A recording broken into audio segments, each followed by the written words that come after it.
ongoing debate right now among Portland City Commissioners about whether graffiti taggers deserve jail time. Some believe it's the best way to help clean up the streets in Portland and prevent new graffiti. Fox 12 Investigates has been following the fight to clean up graffiti and stop taggers in Portland for months now. Fox 12's Mackenzie Richmond joins us now live with the very latest in this ongoing debate. Mackenzie, good morning. Good morning. Yeah, unfortunately, going off of this debate and all the graffiti around the city of Portland, it's pretty hard to walk around the city of Portland, even just a few blocks, without seeing a tag across a building, or in this case, you see here behind me, on a dumpster. And it's the one thing that all city commissioners can agree on, is that graffiti is a problem here, dating back all the way to the 1940s. But how to go about regulating it, well, that is a whole different story.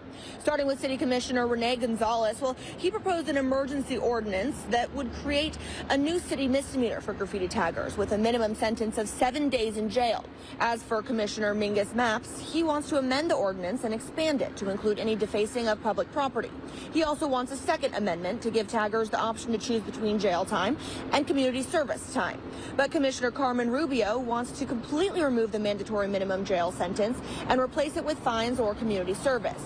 The debate among commissioners comes after a new city survey revealed a nearly 600% increase in graffiti complaints between 2020 and 2022.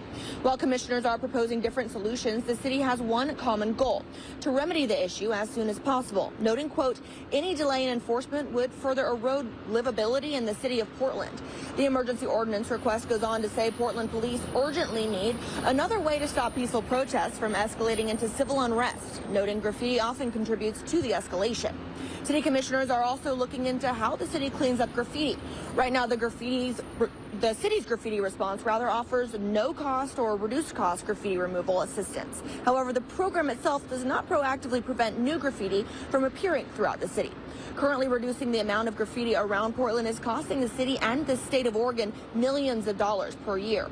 Not only is it causing a major financial burden, but in the 2022-2023 Portland Insights survey, respondents said graffiti was a main concern when speaking about community safety challenges, feeling unsafe, and being a contributing factor towards their feeling that Portland is a, quote, lawless city. Now, the issue was originally set on the agenda for today's city commissioners meeting to be talked about and discussed, but given all of the disagreements and the new amendments amongst the commissioners, there's a good chance that it will be delayed to a separate meeting. Of course, we'll continue to keep you updated on that. Reporting live from downtown, Mackenzie Richmond for Good Day Oregon.